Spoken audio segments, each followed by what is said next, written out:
Joe DiGenova's on the line, our legal analyst, because forget about the seals. I mean, there are some big decisions coming down from the high court. Many of them could come down this week. Some of them could come down today.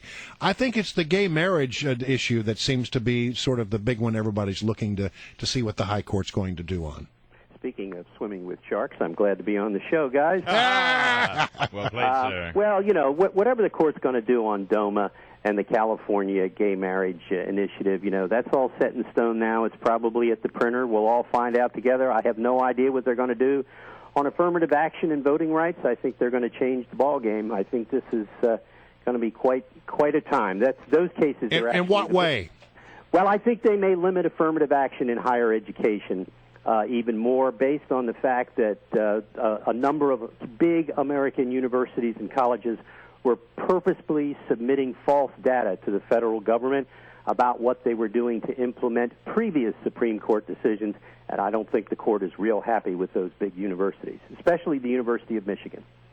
Hey, Joe, I want you to listen to a clip from Chuck Schumer. He was on CNN with Candy Crowley talking about the ramifications if John Boehner doesn't take up his immigration bill. Listen to this. Okay. This has the potential of becoming the next major civil rights movement. Now, let me get this straight. You've got millions and millions of people who illegally either entered or stayed in the country illegally. If they're working with somebody's illegally obtained Social Security number, that means every time they cash their paycheck, they continue to break the law.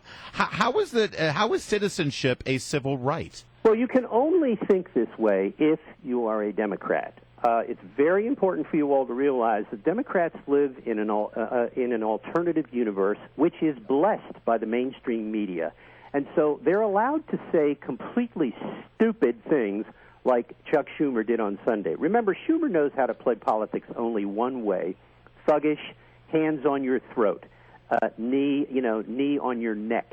The bottom line is this is silliness squared, and I pray that Mr. Schumer and his minions adopt it as their strategy. Because if they do, they will guarantee there will be no bill of any kind on anything. Forget immigration.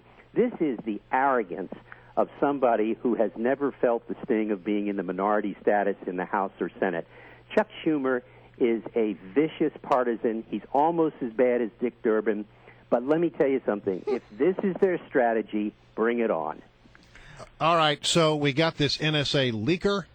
His name is Edward Snowden. Some call him a whistleblower. He's left Hong Kong and is now apparently, the best we can determine, he's still inside the airport in Moscow. This morning, there was a flight leaving from Moscow to Cuba, and he had a seat on the plane, and he wasn't on the plane. So we don't know where he is, but the last known to be in the airport at Moscow, and the Russians are saying, by the way, he hasn't officially entered the country because he hasn't left the airport. What is your thought about the status of this whistleblower/leaker? Well, first of all, he was never going to be extradited from Hong Kong. We talked about this last week, and I said he would never be extradited from Hong Kong.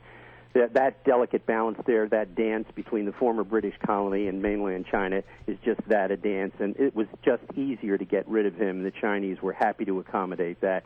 They obviously got to look at the 4 laptops he had in his possession, and so are the Russians. One of the reasons he's probably not on the plane today, assuming he's not in disguise on the plane under an assumed name. Don't think Aeroflot's going to tell you anything truthful at this point. The bottom line is